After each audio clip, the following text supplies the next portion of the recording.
ইসলামী শরিয়াতের দৃষ্টিতে একজন ঈমানদার, একজন মুসলমান সে কিভাবে চলাফেরা করবে, কিভাবে ওঠা বসা করবে, কার সাথে বন্ধুত্ব স্থাপন করবে, এ ব্যাপারে ইসলাম চূড়ান্ত সুনির্দিষ্ট একটি ধারা নিয়ম করে দিয়েছেন। বলেন সুবহানাল্লাহ। তার কারণ ঈমানদারেরা, মুসলমানেরা তারা কখনো তাদের নিজের ইচ্ছা মতো চলতে পারে না, বরং ঈমানদার মুসলমানেরা সব সময় আল্লাহ এবং আল্লাহর রাসূল যা করতে বলেছেন তারা সদা সর্বদা সেই নিয়মেই চলতে থাকে। ঠিক কিনা বলুন?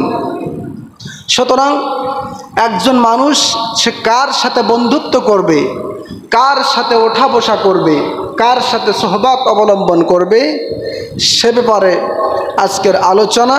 আল্লাহ পাক যেন আমাদের সকলকে বোঝার তৌফিক দান করেন। আবারও বলি আল্লাহুম্মা আমিন।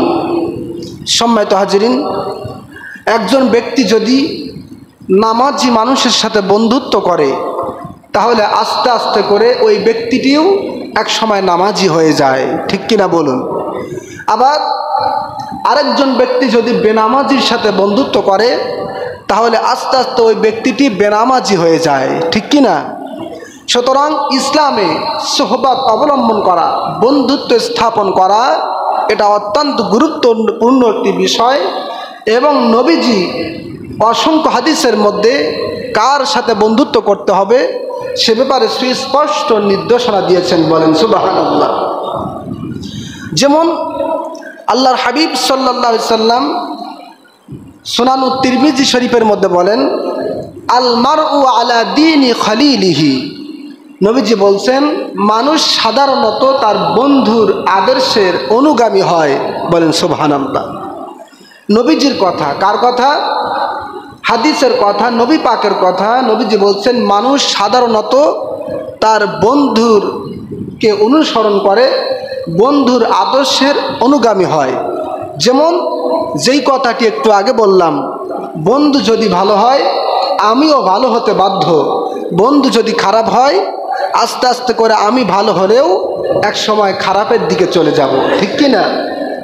বন্ধু যদি বেনামাজি হয় আমিও বেনামাজি, বন্ধু যদি সুদখোর হয় আমিও সুদখোর, বন্ধু যদি ঘুষখোর হয় আমিও আস্তে আস্তে করে ঘুষখোর হয়ে যাব, বন্ধু যদি জিনাখোর হয় আমিও আস্তে আস্তে নারীর পিছনে দৌড়াতে দৌড়াতে আমিও এক সময় জিনাখোর হয়ে যাব।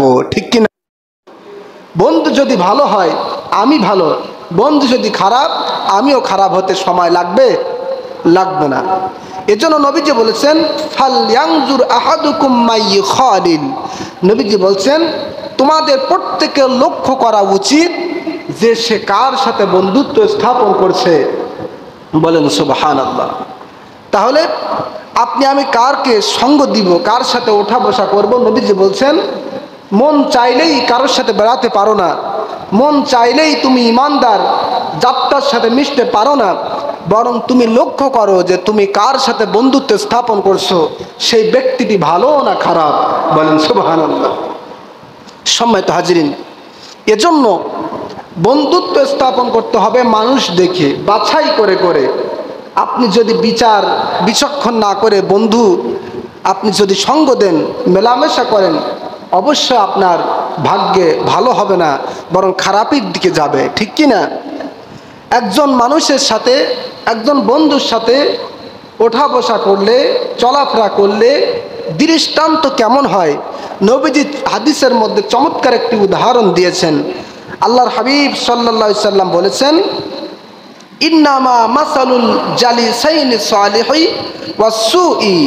নবীজি সাল্লাল্লাহু আলাইহি সাল্লাম বলেছেন নেককার ব্যক্তির সোহবাত এবং অসৎ লোকের সোহবাতের দৃষ্টান্ত হলো, উদাহরণ হলো কস্তুরী বিক্রেতা এবং কামারের হাপড় ফুকদানকারীর ন্যায়।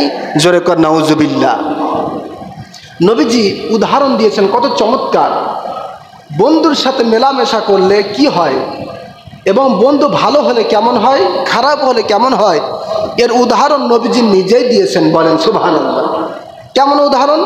আমি আবারও বলছি, নবীজি বলছেন ভালো মানুষ, ভালো লোকের বন্ধুত্ব এবং অসৎ লোকের বন্ধুত্বের উদাহরণ হলো, দৃষ্টান্ত হলো কস্তুরী বিক্রেতা এবং কামারের হাপড়ের হুক দানকারী ন্যায়।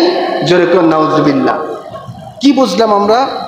নবীজি বলছেন কস্তুরী বিক্রেতা, আতর বিক্রেতা, সেন বিক্রেতা, আপনি যদি তার পাশে যান তাহলে হয়তোবা সে আপনাকে একটু আতর দিবে। যদি নাও দেয় তারপরেও তার টোপলার ভিতরে, তার ব্যাগের ভিতরে, তার দোকানের ভিতরে যে আতর রয়েছে, যে সেন রয়েছে, আপনাকে না দিলেও দোকানে ঢোকার আগেই আপনি আতরের সেন পাবেন। ঠিক কিনা বলুন? আতরের সেন আমরা সবাই পছন্দ করি না? নবীজি বলছেন যারা ভালো বন্ধুত্ব স্থাপন করে তারা ওই আতর বিক্রেতার ন্যায়। আতরওয়ালা যদি আতর নাও দেয় তারপরেও তার দোকানে গেলে, তার পাশে গেলে ওই আতরের সুঘ্রাণ তুমি যেমনভাবে পাবে, ঠিক অনুরূপভাবে ভালো মানুষের সাথে, ইমানদারের সাথে, আলেম ওলামার সাথে মেশা, আপনার ওঠা বসা করলে, বন্ধুত্ব স্থাপন করলে তুমিও আতর বিক্রেতার মতো ভালো ফল পাবে। বলেন সুবহানাল্লাহ। আর বন্ধু যদি খারাপ হয় তাহলে কেমন? নবীজি বলছেন কামারের হাপড়ের ফুক দানকারীর ন্যায়। কামার যখন হাপড় নাড়ায়, দেখছেন না, এই যে আগুনের যে ফুলকি বাইর হয়, যখন আপনার ওই যে টান দেয় আর আগুন বাইর হয়, তার ভিতরে আবার অস্ত্র দেয় ওই লোহাটা গলানোর জন্য, নরম করার জন্য। ঠিক কিনা? নবীজি বলছেন বন্ধু যদি খারাপ হয় তাহলে কামারের হাপড়ের ফুক দানকারীর ন্যায় ওই আগুনের পাশে তুমি যদি যাও এমনিতেই তোমার জামা কাপড় পরে ঝলসে যাবে। যদি আগুন নাও লাগে তারপরেও ওই কামারের আগুনের যে দুর্গন্ধটা ওটা তুমি এমনিতেই পাবে। জোরে কর নাউজুবিল্লাহ।